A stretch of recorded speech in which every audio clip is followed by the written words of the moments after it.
Hello दोस्तों, मार्गदर्शन R K classes के इस यूट्यूब चैनल्स पे आप सभी का स्वागत है। दोस्तों, हम लोग एक साथ एकत्रित आज यहाँ पे क्लास 12th के प्रीवियस ईयर सब्जेक्टिव्स के क्वेश्चंस को सॉल्व करने के लिए एकत्रित हुए हैं और मैं आपका साथी, आपका दोस्त, आपका शुभचिंतक अमित सिंह एयरिश, जो आपको इस काम में मदद करने के लिए शामिल हुआ हूँ। और यहाँ पे हम लोग क्वेश्चन सॉल्व करेंगे। आपको याद होगा कि इससे पहले हम लोगों ने सब्जेक्टिव क्वेश्चंस दिया था। 2020 में क्वेश्चन पूछे गए क्वेश्चंस जो भी आपके थे उसको हम लोगों ने सॉल्व किया था, यानी कि लगभग वहाँ पे 3 क्वेश्चंस को सॉल्व किया था शुरू से। 1 2 3 क्वेश्चन नंबर 1 2 3 हम लोगों ने सॉल्व कर लिया था। तो उसके बाद का क्वेश्चंस आज हम लोग सॉल्व करेंगे, सब्जेक्टिव क्वेश्चंस। उसका रिस्पॉन्स काफ़ी अच्छा रहा है और जिसकी वजह से ही हम लोग ये सेकंड वीडियोस आपके पास लेकर आ रहे हैं विद सॉल्यूशन। यहाँ पे हम लोग क्वेश्चन नंबर 2020 के क्वेश्चन नंबर 4 to 4 से आगे तक के क्वेश्चंस करेंगे। 4 से स्टार्ट करेंगे। ज़्यादा वीडियोस को लंबा नहीं बनाएंगे, लेकिन डिस्कशन करने के साथ साथ सारी चीज़ों को समझने की कोशिश करेंगे। यानी उसका क्लास 2020 में पूछे गए सवालों के ये पार्ट 2 है। जैसा कि आपको दिख रहा है यहाँ पे लिखा हुआ है 2020 क्वेश्चंस आपका बायोलॉजी सब्जेक्टिव क्वेश्चंस आपका बिहार बोर्ड, ये चीज़ें आपको दिख रही होगी, राइट। तो शुरुआत करते हैं अपना क्वेश्चंस, ज़्यादा वक्त नहीं लेंगे। जैसे आपको दिख रहा है कि पार्ट 2 यहाँ पे लिखा हुआ है चीज़ें 2020 में पूछे गए सवाल, राइट। और हमारा मिशन है कि 2009 तक के सारे सवाल तक आपका सोल्यूशन करा दे। हाँ, थोड़ा सा वक्त हो सकता है लगे, लेकिन चीज़ों को। तो पहला क्वेश्चन आपका हमारे पास चौथा क्वेश्चन आता है। पहला है क्वेश्चन आपका, describe about the causal organs, symptoms, mode of transmission and treatment of typhoid disease. कह रहा है कि टाइफाइड डिजीज का कॉजल ऑर्गन कौन ऑर्गन से किस ऑर्गन में होता है, आपका क्या लक्षण होते हैं, इसका फैलने का मोड ऑफ ट्रांसमिशन क्या है, और आपका इसका कह रहा है और एक चीज़ और किस तरह से उपचार किया जा सकता है। इन चीज़ों को डिस्कस कीजिए। तो पहला चीज़ अगर बात करते हैं इसके डिस्कशन करने की, तो हमारे पास कह रहा है कि ये डिजीज़ कैसा है, बताइए ना। तो ये एक आपका बैक्टीरियल इन्फेक्शन है, यानी बैक्टीरिया के द्वारा कॉज किया जाने वाला इन्फेक्शन है। कौन? आपका typhoid. That can lead to a high fever, जिसमें आपका क्या होता है, ज़्यादा बुखार, तेज़ बुखार हो जाता है, डायरिया होता है और वॉमिटिंग होता है, और ये जानलेवा होता है। इट कैन बी फेटल, जानलेवा भी हो सकता है। दोस्तों, अगर सिर्फ आपके टाइफाइड के वीडियो देखना होगा तो आप क्लास 9th के सीरीज में आप वहाँ पे देखेंगे कि व्हाई डू वी फॉल का एक सेक्शन है जिसका नाम है टाइफाइड। तो टाइफाइड वो पूरा का पूरा सेक्शन एक वीडियो ही उस पर था, तो उसको आप देख सकते हैं। इसके बारे में ज़्यादा जानकारी के लिए अगर शॉर्ट में आपको चाहिए तो यहाँ पे आपको मैंने दिया है कि एक ये बैक्टीरियल डिजीज़ है, इन्फेक्शन है। इसमें आपका लक्षण अगर बात करते हैं, ये चीज़, इसमें बुखार तेज़ होता है, डायरिया होता है, आपका वॉमिटिंग होता है और जानलेवा भी हो सकता है। और इसको कॉज करने वाला जो बैक्टीरिया है उसका नाम है सैल्मोनेला टाइफी। सैल्मोनेला टाइफी नाम का जो बैक्टीरिया है इसको कॉज करता है। यानी कि यूँ बात करें तो ये जो बैक्टीरिया है आपका कॉज करने वाला बैक्टीरिया का नाम है सैल्मोनेला टाइफी। इसके लक्षण क्या हो सकते हैं सरकार, ये देख लेते हैं, राइट। इसके लक्षण बहुत इंपॉर्टेंट होंगे। सिम्टम्स की अगर बात करते हैं तो यहाँ पे चीज़ें दिख रहा होगा कि symptoms normally begin with 6 to 6 and 30 days, 3 से 6 से 30 दिन के बीच में दिखता है इसका सिम्टम्स। जब बैक्टीरिया यहाँ पे एक्सपोज हो जाता है तो उसके एक्सपोज करने के 6ठे दिन से ही इसका लक्षण देखने को मिलता है। इसका जो मेजर सिम्टम है वो ये है, आपका तेज़ बुखार और रैश में थकावट टाइप का महसूस होने लगता है टाइफाइड में। कह रहे हैं कि typhoid fever is particularly high. कह रहा है कि ये जो टाइफाइड फीवर है वो इसमें क्या होता है, जनरली क्या होता है, हाई हो जाता है। बुखार जो होता है हाई हो जाता है, इंक्रीजिंग ओवर सेवरल डेज। ये बहुत दिन तक इंक्रीज करता है और 104 डिग्री तक बुखार पहुंच जाता है, या फिर यूँ कहे तो 30 से 40 डिग्री सेल्सियस तक बुखार पहुंच जाता है। बहुत ज़्यादा बुखार होता है सर का। इस समय इंसान क्या बोल सकते हैं उसको, डेलिकेट सिचुएशन में पहुंच जाता है, नाजुक स्थिति में पहुंच जाता है 104 डिग्री का बुखार अगर किसी को हो जाए तो। यानी कि ये इंक्रीजिंगली ग्रेजुअली इंक्रीज करता है, धीरे धीरे डेली का डेली इंक्रीज करता है और 104 डिग्री तक बुखार चला जाता है। ये इसका लक्षण है टाइफाइड का सबसे इम्पोर्टेंट लक्षण। इसका उपचार कैसे किया जा सकता है? इसका उपचार आपका सबसे इम्पोर्टेंट उपचार है, इसके एंटीबायोटिक्स आया हुआ है मार्केट में। एंटीबायोटिक्स सबसे इम्पोर्टेंट रोल प्ले करता है। और जो कॉमनली यूज्ड एंटीबायोटिक्स है जो मार्केट में मिलता है उसमें से आपका सिप्रोफ्लॉक्सासिन और सेट्री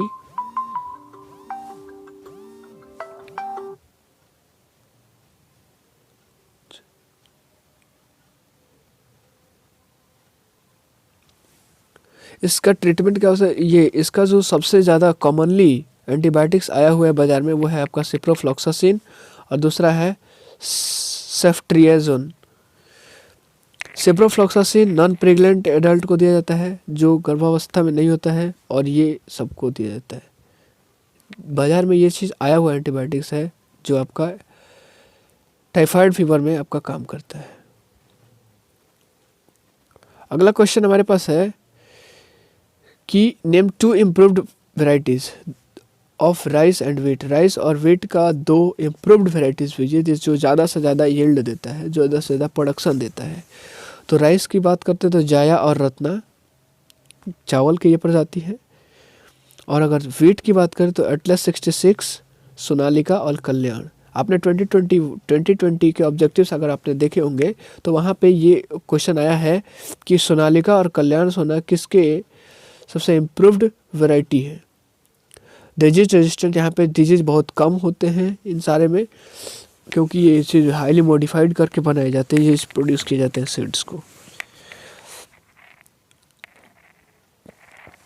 अगला क्वेश्चन है आपके पास, describe about the hazards of transgenic animals.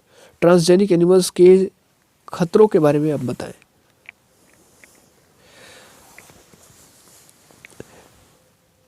A transgenic animal is one whose genome has been altered by the transfer of genes or genes from another species or breeds। कह रहे transgenic animals किसको बोलते हैं? यहाँ पे सभी question है transgenic animals. वहाँ पे काऊ की बात कर रहा है कि सबसे पहला ट्रांसजेनिक काऊ कब किसको डेवलप किया गया था? 1997 में डेवलप किया गया था, रोजी को। कह रहा है कि ट्रांसजेनिक एनिमल्स किसको बोलते हैं? एक ऐसा एनिमल है जिसका जीनोम को क्या कहता है? अल्टर कहता है। ट्रांसफ़र करके उसको बदला जाता है जीन्स को, या फिर दूसरे स्पेसीज से, दूसरे प्रजातियों से जीन्स को ले करके इसमें डाला जाता है फॉर इम्प्रोवाइजेशन के लिए, थोड़ा सा और ज़्यादा यील्डिंग के लिए, अपने किसी न किसी तरीके से उसको ज़्यादा से ज़्यादा प्रोडक्टिविटी चाहिए, ज़्यादा से ज़्यादा न्यूट्रिशनली बैलेंस्ड चाहिए। तो यहाँ पे चीज़ों को दूसरे स्पेसीज से, दूसरे ब्रीड से लेकर के, प्रजाति से लेकर के उसको क्या किया जाता है? उसमें जीन्स डाला जाता है या फिर उसको ऑल्टर कर दिया जाता है। जैसा कि हम लोग बात करते हैं तो रोजी के बारे में आपने सुना है, अभी भी हम लोग बात किए रोजी। तो रोजी एक पहली काऊ, ट्रांसजेनिक काऊ है जिसको कि डेवलप किया गया था 1997 में। और अगर बात करते हैं तो इसमें जो है, इसके अगर दूध की खासियत बात करते हैं, मिल्क की ये क्वालिटीज़ की बात करते हैं, तो इसमें आपका अल्फा लैक्टोअल्बुमिन आपका ज़्यादा होता है, यानी 2.4 ग्राम पर लीटर होता है, अगर आपको याद होगा तो ज़रा सोचिए, ये काफ़ी बोवेन मिल्क से भी ज़्यादा होता है। कह रहा है कि अगला क्वेश्चन है हमारा, what do you understand by chromosomal disorder. Chromosomal disorder का मतलब आप क्या समझते हैं?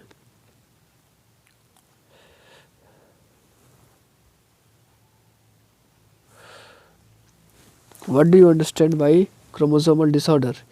Give the names of 3 such disorders. उसके 3 ऐसे नाम दीजिए ऐसे डिसऑर्डर के। तो क्रोमोसोमल डिसऑर्डर किसको बोलते हैं? जरा पहले सोचते हैं।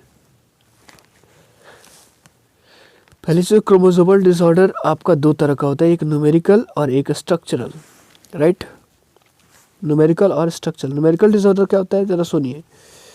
न्यूमेरिकल डिसऑर्डर तब होता है जब आपके नंबर ऑफ क्रोमोसोम्स में चेंजिंग होता है, यानी कि वो डिसऑर्डर जो क्रोमोसोम्स की वजह से होता है, क्रोमोसोम्स में कुछ अफेक्शन होने की वजह से होता है, उसको बोलते हैं क्रोमोसोमल डिसऑर्डर।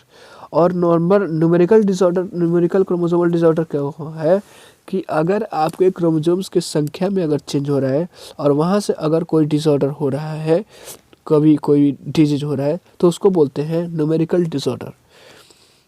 जैसे कि मान लीजिए आपका 46 क्रोमोसोम्स ह्यूमंस में होता है, 46 क्रोमोसोम्स, तो इससे अगर कम हो गया या फिर इससे ज़्यादा हो गया तो उसको बोलेंगे ये इसका ये न्यूमेरिकल डिसऑर्डर। और इसका सबसे एग्जांपल बेहतर है आपका सिंड्रोम, ये डाउन सिंड्रोम।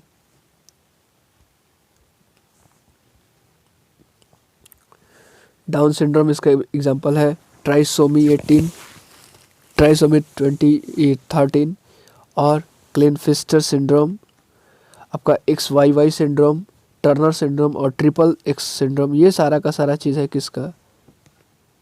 न्यूमेरिकल डिसऑर्डर का। क्लियर है दोस्तों? चलिए, और अगर कोई स्ट्रक्चर की वजह से कोई चेंजिंग हो, अगर क्रोमोसोम्स में स्ट्रक्चर की वजह से कोई डिसऑर्डर हो, तो उसको बोलते हैं स्ट्रक्चरल डिसऑर्डर। चलिए,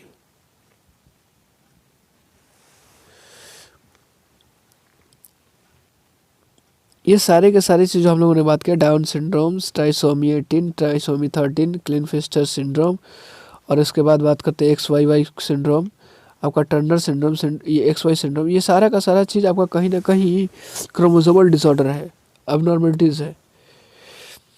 8वां क्वेश्चन हमारे पास आता है, describe the function of antibodies. Antibodies के फंक्शंस को डिस्क्राइब कीजिए। एंटीबॉडीज़ क्या होता है और किसके द्वारा सेक्रेट किया जाता है?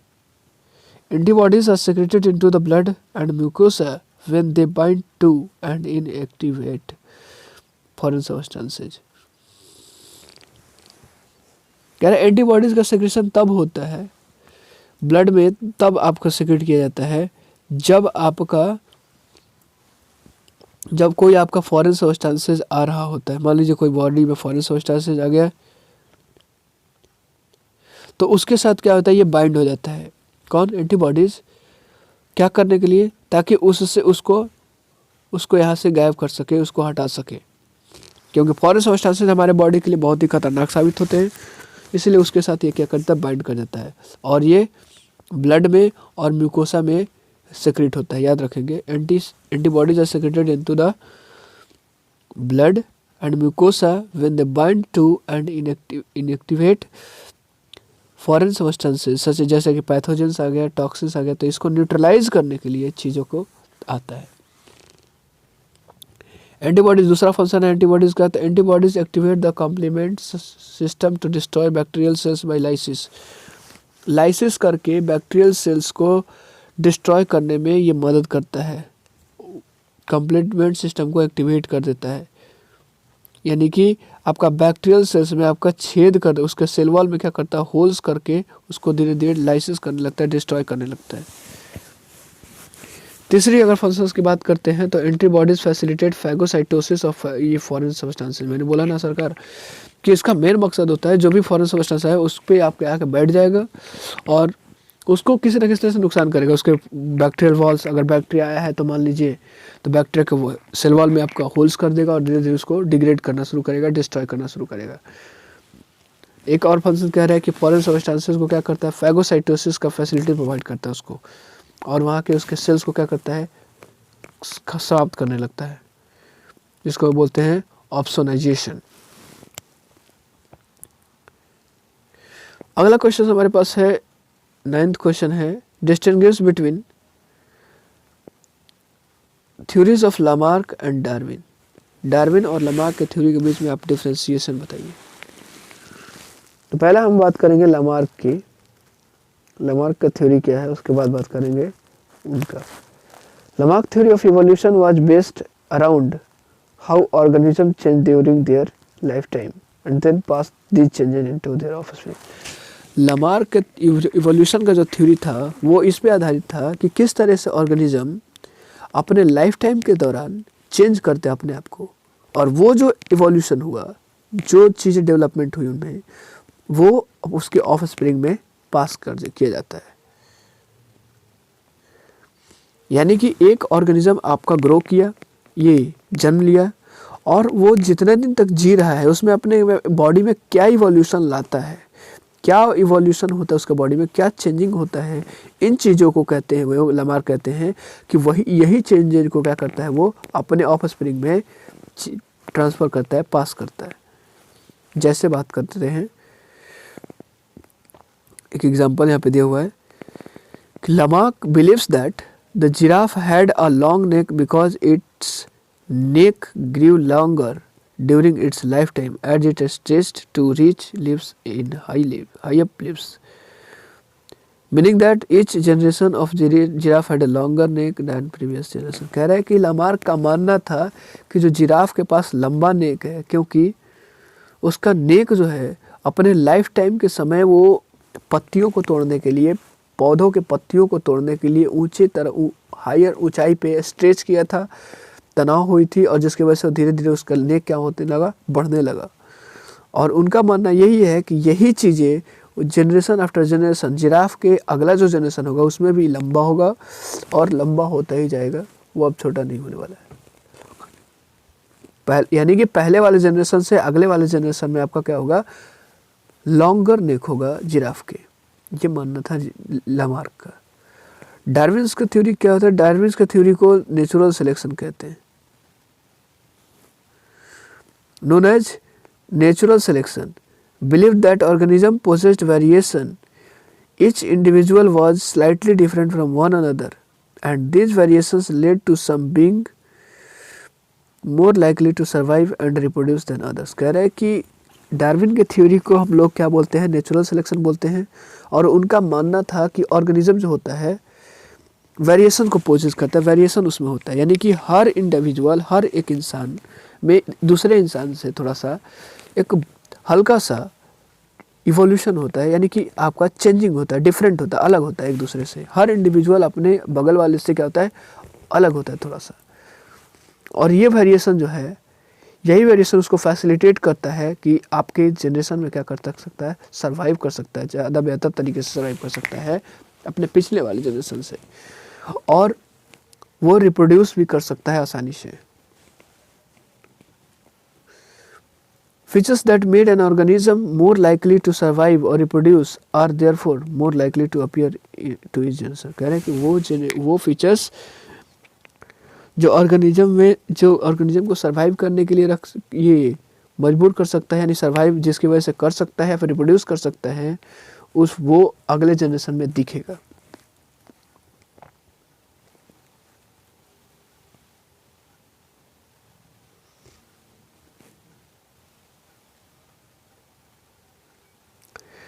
Define the term biodiversity. Biodiversity क्या है और उसके टाइप्स को बताना है। तो कह रहे हैं biodiversity is the variation, variation means विभिन्नता। बायोडाइवर्सिटी क्या है, वेरिएशन है among living organism from different sources. अलग अलग सोर्सेज से लिविंग ऑर्गेनिज्म के बीच क्या है, ये वेरिएशन है। कौन, बायोडाइवर्सिटी। यानी कि अलग अलग सोर्सेज में जो लिविंग ऑर्गेनिज्म के रहते हैं उनके बीच का वेरिएशंस को ही क्या बोलते हैं, बायोडाइवर्सिटी। वो टेरेस्ट्रियल हो सकते हैं, मैरीन हो सकते हैं, और डेजर्ट इकोसिस्टम से भी हो सकते हैं। And the ecological complexes of which they are part, और उस इकोलॉजिकल कॉम्प्लेक्स का भी, उस इकोलॉजी का भी हो सकते हैं हिस्सा जहाँ पे वो पहले से रहते हैं। बायोडाइवर्सिटी आपका 3 तरह का, पहला जेनेटिक बायोडाइवर्सिटी, स्पेसीज बायोडाइवर्सिटी और इकोलॉजिकल बायोडाइवर्सिटी। यानी कि बायोडाइवर्सिटी का मतलब तो आपको समझ में आ गया होगा, हिंदी होता है जैव विविधता। जैव विविधता क्या है, एक विविधता है अलग अलग लिविंग ऑर्गेनिज्म के बीच में, उसे को कहते हैं आपका बायोडाइवर्सिटी। यानी कि biodiversity is the variation among living organism from different sources. वो आपका टेरेस्ट्रियल हो सकता है, मैरिन और डेजर्ट इकोसिस्टम। पानी में रहने वाले जमीन पे रहने वाले से डिफरेंट होगा, डेजर्ट पे रहने वाला मैरिन एनिमल से डिफरेंट होगा। तो यही चीज़ें जो डिफरेंसेस है, जो वेरिएशंस है, उसी को कहते हैं इसका बायोडाइवर्सिटी। तो दोस्तों कैसा लगा आज का वीडियो कमेंट करके ज़रूर बताएं हमें। And thanks for your participation. I hope you will enjoy. मुझे उम्मीद है कि आपको अच्छा लगा होगा। कैसा लगा ये कमेंट करके ज़रूर बताएं, ताकि आपके कमेंट हमें मोटिवेट करते हैं, हमें इंस्पायर करते हैं, हमें एस्पायर करते हैं अगले वीडियोस को लाने के लिए। सो धन्यवाद दोस्तों आप सभी का, जिन्होंने हमारे साथ पार्टिसिपेट किया। और इसके बाद वाले वीडियोस बहुत जल्द ही आने वाला है। सो बने रहे हमारे साथ। और चैनल्स को अगर सब्सक्राइब आप नहीं किए हैं तो आप कर सकते हैं, अगर आपको वीडियोस अच्छा लगा हो तो। दोस्तों के साथ शेयर कर सकते हैं और इसको ज़्यादा से ज़्यादा लोगों तक फैला सकते हैं। Thank you so much. It's all for today. Thank you. Have a nice day. Stay healthy, stay live, stay happy forever. स्वस्थ रहें, मस्त रहें, तंदुरुस्त रहें और व्यस्त रहें। Thank you so much. इससे रिलेटेड अगर आपको ऑब्जेक्टिव्स चाहिए तो ऑब्जेक्टिव्स भी आपके पास वीडियोस आ रहे हैं। 2018 तक का ऑब्जेक्टिव्स आ चुका है। सो देर किस बात की, शुरुआत करते हैं ना अपना सीरीज। सो दीजिए अमित सिंह एरस को इजाज़त, ताकि मैं अगला वीडियोस आपके लिए ला सकूं। Thank you.